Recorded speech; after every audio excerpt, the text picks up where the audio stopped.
How close should you get to your manager? What happens if the person who recruited you to the company gets laid off? Your company just went through an acquisition. What does that mean for you? That's right. These are listener questions that you all sent in, you asked, we answered. There's a little something for everyone in this episode. Let's get into it.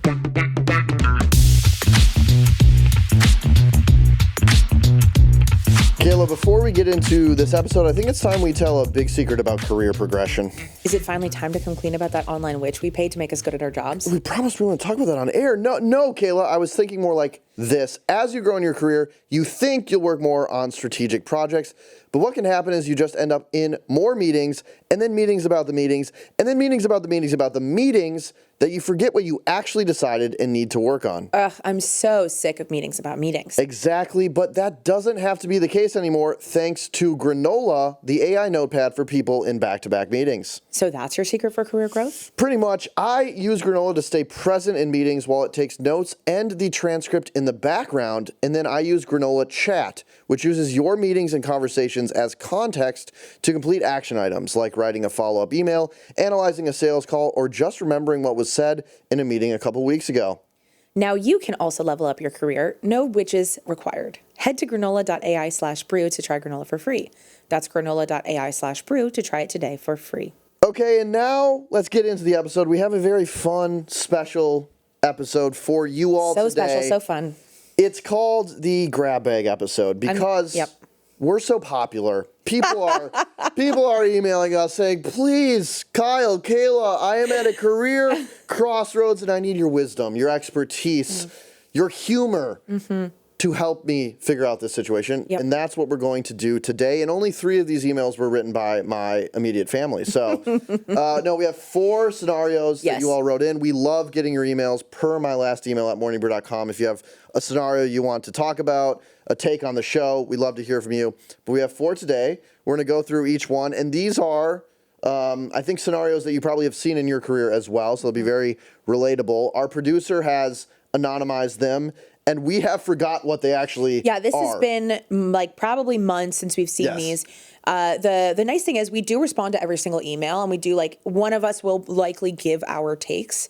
So if you email us, you won't have to wait months and hope that we maybe mention you in an episode. But some of these we did respond, we gave our takes, and then promptly forgot them because we have the memory of a hamster. That's right. And now we're back to give fresh new takes on these concepts. And so if we replied to you via email with a take, and then you hear us do the exact opposite on the show, you know, it's not my business. You know we're full of shit. No, I'm kidding. All right, let's get into the first question. Let's do it. All right, let's do it.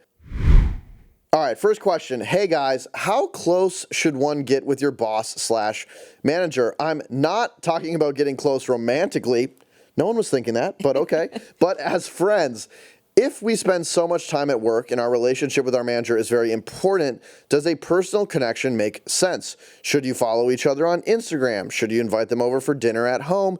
Or does this not have a place in modern society? You know, people in the past were clearly following each other on Instagram. Should you be comfortable getting drunk with them and having a good laugh and time? I've had bosses before where I would never want to get to know them any better after hours, but then I've had bosses that are very cool and I wouldn't mind getting closer with. Am I overthinking this, or is this something to consider before being casual and buddy with a boss?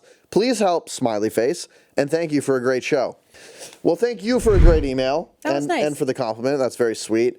Kayla, getting close with a boss, yay or nay? I think it really depends. And my rule of thumb would be friendly, but not friends. Like, I think that maybe over time you can develop a friendship, and I think that's very valid. And it's like, you can't just like fake not liking somebody or whatever. Like, I think it happens very naturally. But like what you're saying, like go inviting them to your home, getting drunk with them. Like, I think later in your career, probably not. Like, it could work, but I'd say a rule of thumb, don't. Yeah, the follow on Instagram, that feels like a no, unless it evolves. Getting drunk with them, I mean, that's just like going out happy to hour, a happy hour or dinner. Like, I think that's very normal. I think a lot of bosses will like invite the team over to dinner either at their place or a different restaurant. That feels very normal, team bonding. Like, if it's happening naturally and you're getting close to this person naturally, I wouldn't like be standoffish about, oh my God, we're becoming too friendly. I don't want to do that. I think it's a great sign that you and your manager are close. You think the same way. You're friendly. To me, that is one part of radical candor. They're actually probably more likely to give you good advice in your career if they feel close to you and you know that they like you because you have that, care about deeply, be very radically honest in the radical candor framework. So I actually think you're doing yourself a disservice if you don't get close enough to your manager where they actually don't feel a personal connection. You're probably not going to get the feedback you deserve. Now, there's a dark side to this, which is you have to remember they're still your manager. Ultimately, that is the person who is going to decide to promote you, to keep you where you're at, or, heaven forbid, to fire you. And I have seen some people get very close and think that is, somehow going to protect them or that nothing bad can come from that then. And when things do go south, it hurts on a personal level because you've developed a personal connection with that person. And so, I would try to develop a personal connection, but don't fool yourself that that protects you from everything. And also understand that if things go south, it's probably going to hurt a little more. Yeah, I do agree with that. And I think there's also a bunch of interpersonal complications that come with becoming friends with your boss or becoming very close with your boss, which is how many direct reports do they have? How close are they to the other people that you're working with? Does, is there you being close to your boss create some, perception of favoritism? That's right. And so thinking about also how that comes across, that friendship comes across to the team and to the organization is very important. I'm not saying you can never be friends with your boss. I think you can. In fact, my direct report that from years ago is one of my close friends. Yeah, I mean, same here. I think we both had a very similar situation where we were very friendly with them while they were our direct reports. And in fact, we're maybe even closer with them now. So totally, I think that's spot on. Yeah, and even thinking about that specific example, even when we were in positions where we were friends with our direct reports, there was some stuff that we weren't allowed to talk about with them, or that we couldn't really share some of our full opinions because there's also that professional layer to it. And so, sometimes if I'm I wish something had gone differently, but it doesn't really involve them, I couldn't tell them that. And so there is going to be some bubble tension, some tension or some element of, what can or can't you talk about. And when that gets breached, I think there's more risk there. Yeah, totally. And I think that is a really good point, which is you have to kind of exist in this contradiction where you can be friends, but there's also a professional hierarchical relationship. And that has to come first. That is your main key relationship with that person. And if you let the friendship in any way, shape, or form get in the way of that, that's where really bad things can happen to your career or their career as well. And some people maybe have different ways of showing friendship. And I think I've had situations in my career where I assumed I was closer with my boss than maybe we ended up being. This is in the past. And assumed that they're always going to do the right thing because we're friends and I know them. And that ended up not being the case. And that hurt. And so keeping both of those relationships in mind when you're analyzing any situation is really important. All that being said, get a drink with them and just be cool, be natural. And don't be weird about it either. Our advice is don't be a weirdo. Yeah, but if you're thinking about it from the perspective of the direct report or the employee, don't be being friends with the boss is a way that I elevate my career. Therefore I have to do whatever I can to be friendly with them because that's only going to come across weird and gross, and that's only going to hurt you in the long run. So take it slow, start with friendly, and then if that evolves into friends, that's great. Remember that it's not going to Sounds like we're giving dating advice now. I know, you're right. But to be clear, my dating advice in the office is to not do that. So I feel maybe I'm a little bit more reserved with how you develop personal relationships in the office. And obviously I have some really lovely friends. Most of my friends that I'm super close with came from work. But very few of them have been a boss direct relationship. Yeah. I'll add one more thing and then I think we've covered this from all 360 degrees. is you have to also remember that this person who's your boss now, they likely won't be for the rest of your career. And I've seen really great things come of developing a friendlier relationship with someone who's your boss, who likely is also a great mentor. They're well connected. Yep. They're growing in their career. You go to a different company. They go to a different company. Layoffs happen. Something happens. That person can be a really great resource for you. Mm-hmm. And if you only have a strictly professional relationship, they're unlikely to be proactive in helping you find the new thing or bringing you to their next company that they start or that they end up at. So I think having some sort of friendly relationship over the long term can be really beneficial as well, because that person will likely help you out in one way or another. Yeah, I think that makes sense. Let's move to question 2. Let's do it. I'll let you read this one, Kayla. Great. Hi, y'all. Long-time listener, second-time writer. About 8 months ago, a former coworker, let's call him Nick, joined a new company to lead a department. Around the same time, I was considering leaving my current role, so we started talking about whether there might be an opportunity for me to join him. After several conversations and interviews, I accepted an offer to join the company about 4 months ago, reporting to Nick. I ramped up quickly and established myself as a strong performer, and leadership seemed to be taking notice. Last week, the company announced staff cuts. One of the positions eliminated was Nick's.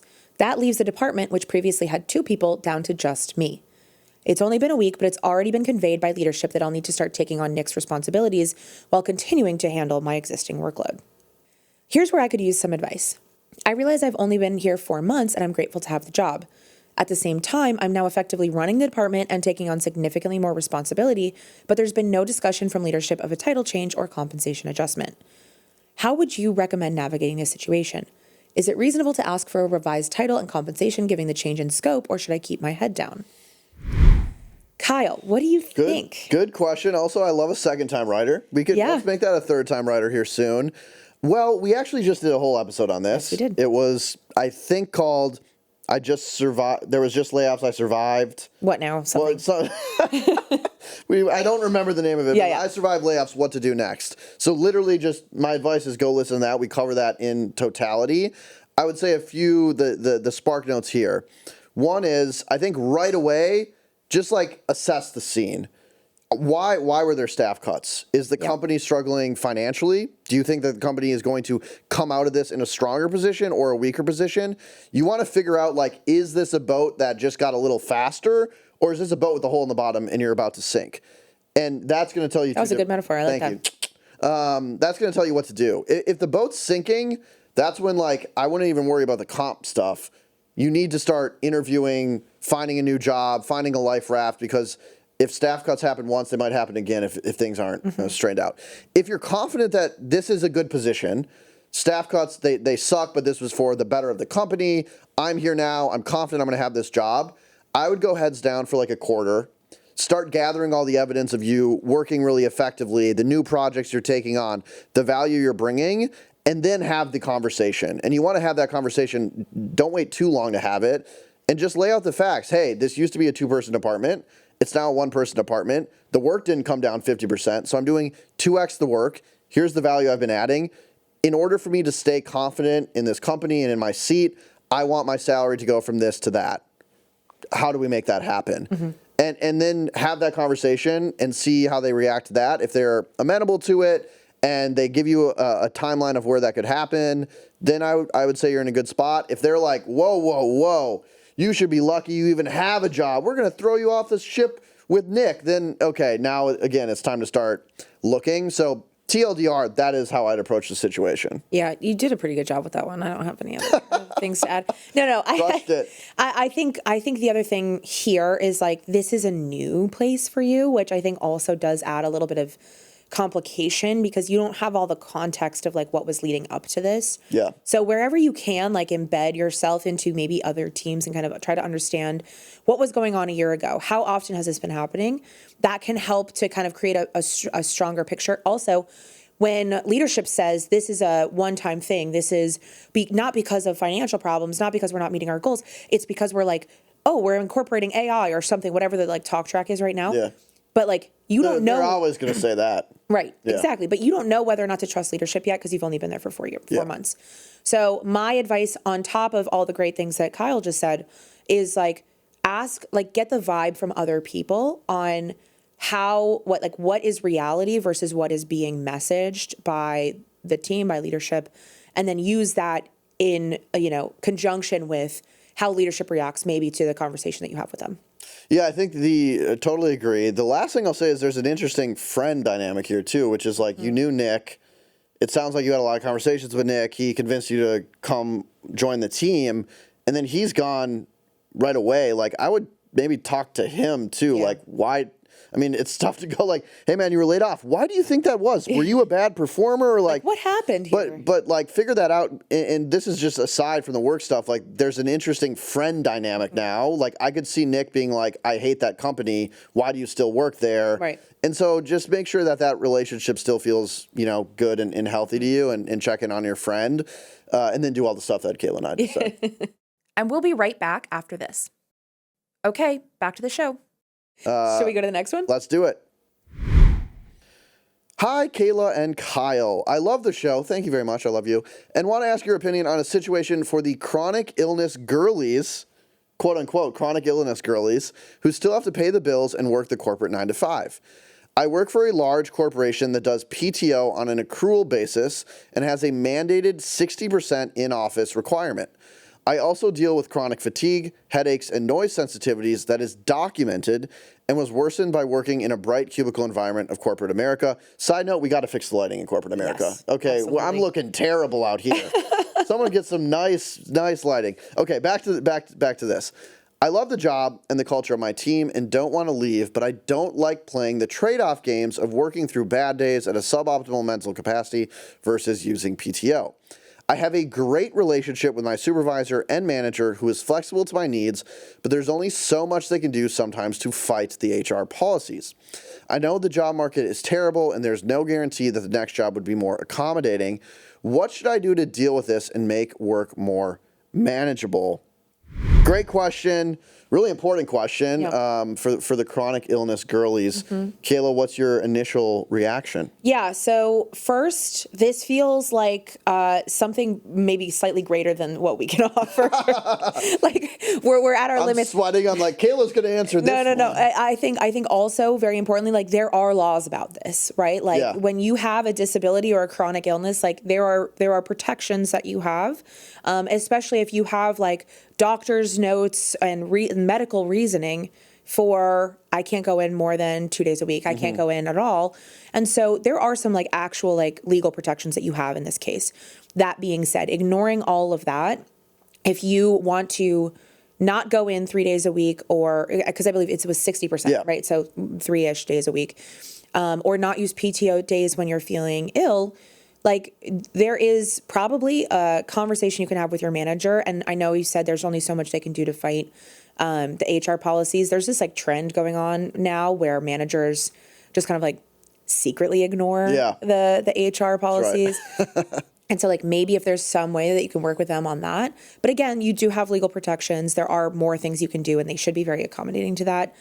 On the question of whether or not you should look elsewhere, I think if you really enjoy the culture, you really enjoy the team, but this is becoming prohibitive to getting your work done and prohibitive to your career growth, I think there's no harm in starting to put feelers out, starting to build a network, and finding a place that's maybe more amenable to your situation. Yeah, and just piggybacking off that last comment, there's tons of companies now that are fully remote. So like if you don't even want to go in, again, the job market is another question, but inside of the job market where there are pockets of opportunities, a majority of those are you could find a fully remote one. And so if that solves a lot of your issues, I think it's worth investigating just to know what else is out there. And also, if you need it, something to bring to the negotiating table of like, hey, can find another job that's fully remote. I want to stay here, but like I have this illness that is prohibitive of me coming in to the 60% percent that you want. Like, how can we make this more amenable?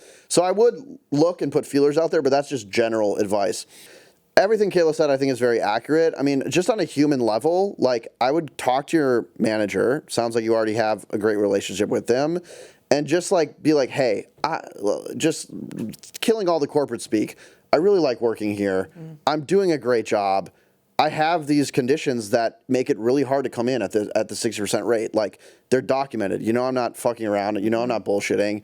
Like, I want to be able to stay home when I don't feel well enough to come in. How can we make that work? Like, it just seems like if you have a human that cares and HR cares, they're going to be amenable to the situation.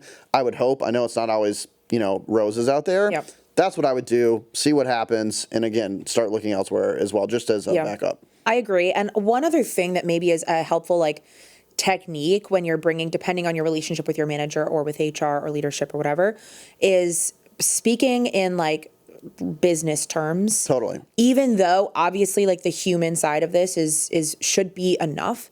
If you have to be this is my productivity when I go in and I'm not feeling well, my productivity during that day is going to be lower. But not only that makes me worse tomorrow. Mm-hmm. And that means that my productivity tomorrow is lower. That is X number of dollars. That is X number of outputs that are decreased because I'm going in, not because I'm bad at my job. Yeah. And so if you can isolate the variable, the factor that's causing that productivity dip or revenue dip or whatever it is, that might help to be it's not that I'm bad. It's that if I worked from home on this Wednesday instead of going in, I could have made 20% more that day. Yeah, or something I'll add more value to the company if you let me do it this way. Also, it's just important to remember that HR, obviously very important, and they kind of set the policies, but they're more enforce the policies. They don't run the company, and they report to a boss who is probably thinking more about the business than necessarily they are. And so using Kayla's strategy of speaking in business terms, if it just has to get escalated to even the CEO who's oh, wait, so you're telling me you're a worker at my company and you will help us make more money if we let you stay home by this well-documented condition, let me go talk to HR and we'll carve out an exception for you. That would be a very effective way to get what you want. So let us know how it goes. Yep. Because I'm very interested to see how this plays out, and thanks for writing in. Should we go to the next one? Let's do it. Hey, Kyle. Where am I? Kaila has been excluded from the show. Hey, Kyle. Going through a company acquisition / merger now. Wondering if you and Kaila could do a segment on the future on tips. I do want to point out, she said, hey, Kyle, but then mentioned you later, so she knows you exist. She knows. She just said, Kayla's not worth saying hello to. Yeah. That's pretty offensive. Yeah, it is. You know what? We've got beef. Yeah. We're going to find out who wrote this. I'm kidding. Okay, merger and acquisition. Yeah.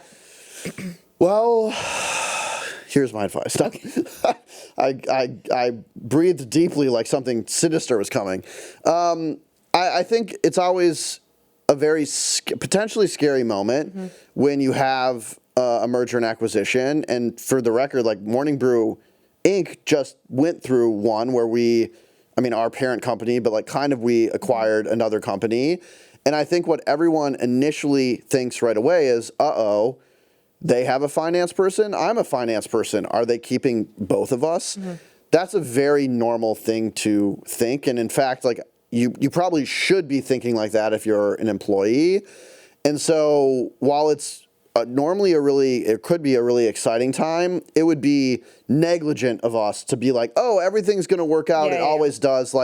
Sometimes it doesn't. And there are right-sizing opportunities where they do lay off people because they don't need duplicative services. So I would think about that. A few ways I would think about it. Are these companies fundamentally very similar?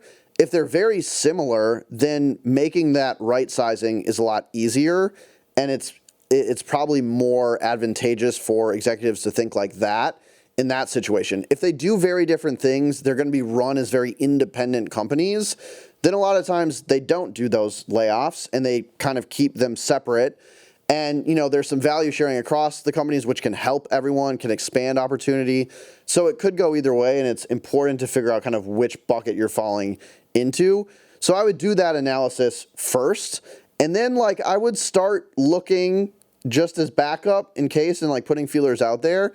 But I don't think you need to jump ship right away. And in some cases, if it ends up in the more positive bucket, you can have more opportunity to grow. It's a bigger company. There's more opportunity. It could be a career booster for you. So figuring that out first and foremost would be my advice. Yeah, and I think this is about to sound extremely unlike me and very not collaborative. But when we're talking about, let's say, a merger of equals or two companies that are very similar in size, very similar in scope, and they're combining, it's like, okay, there's two marketing teams now, or is there just going to be one? And are we eliminating one of them? You could also be the one that they don't eliminate. And so if again, I'm not saying like, sabotage the other marketing team. Yeah. But if you can articulate your unique value in a way up, that is like, this is why I should be kept around. Especially if they're like, we're looking for synergies. What can you do? What can you take on that is additive to the new company, the joint company? And if you can articulate that value to your manager, to their manager, I think that puts you in a very positive position, because then you can grow as the company grows. But that's really if it's like, are we choosing Kyle or are we choosing Kaila? And then I'm going to hit you in the face. Sorry. No, that's actually not true. That's not true. This is why Kayla's been slowly sabotaging me. It all starts to make sense. There can only be one podcast host. Yeah, Devin said, look, there's only going to be one host. You guys have a month to figure it out. Yeah. No, but it's, and that I'm not saying, and you should be lifting yourself up. Like, how do you articulate your value? And if you're the right person for the job, they will choose you. And then on all the other things that Kyle's saying is like, maybe you should put feelers out. Maybe you should try to understand exactly what the philosophy they're taking around the acquisition or the merger is. Because, for example, taking what Kyle was talking about, the acquisition we had at Morning Brew Inc. is that everyone was extremely, extremely clear that the implications of this for the people working at Morning Brew is functionally zero. Yeah, exactly. And only additive. There is nobody who's going to be eliminated because of this acquisition. And so I think that was very, very useful at the beginning. And hopefully your leadership team is very honest about what that means. And that's the tell, like straight up. Like if the company doesn't say, don't worry, like everyone's safe, and like in a way that like they explain why that is, how it's possible. Because everyone's going to be like right away, like, we're just evaluating, everyone's fine for now, but like, really? But if they're like, no, I want to be crystal clear on this. Like, functionally, like exactly you said, nothing's going to happen. We can guarantee that. Here's why. The companies operate very differently. We're keeping them independent. If they can give you that level of reassurance, I think you can trust them. If they're like, hey, we just had this fun merger acquisition, it's so exciting, okay, see you guys, like, and they're not clear about that, they're probably thinking about it. Or like, we're really excited to see where we can work together, what synergies we can find, blah, blah, blah. Like, it's going to be 6 months of an integration process. Yeah, your integration process, you better start. You want to go to Indeed.com. Yeah. But also, like, to be clear, because I actually have a friend who's going through something kind of similar right now. Like, don't be crazy. Yeah. Like, don't also be like, I need to prove my value to the point where I am making my team do some crazy stuff. Like, we have to be so valuable that now we're like reaching out of our scope of our normal work. Or now I'm just like really stressed out and making everyone miserable. Don't do that either. But, let's all be normal about this. Let's all be cool. Yeah. But this it's an interesting opportunity either to find a new place that is a great fit for you, or to continue to grow in this role with like some new coworkers. Yeah, new coworkers, bigger opportunity. It could definitely end positively as well. And that's how we hope it ends for you. Thanks for writing in, and thanks for writing in to me specifically. Yeah, whatever. And not Kaila. Devin, I hope you're listening and you make me the one true host. Okay, well, we answered 4 questions. Yep. If you want your question answered in the future, per my last email at morningbrew.com, write in. We're lonely. We're so lonely. Just write in. Say hi. Well, I have a vibrant social life. Ask how we're doing. Kayla's so lonely. That's not true. She wants you to write in. And while you're writing in, you could also go to Spotify or Apple. Rate us 5 stars, please. It helps others discover the show. Send it to your best friends. Send it to your enemies. Send it all over. It helps us grow the show. You can also, if you have a question, you can put it on comments in Spotify. We do read all the Spotify comments. I will say the mean ones hurt my feelings. So before you put... There are not that many mean ones. Before you put those, don't do it. The good ones make me feel great. So please put the nice comments.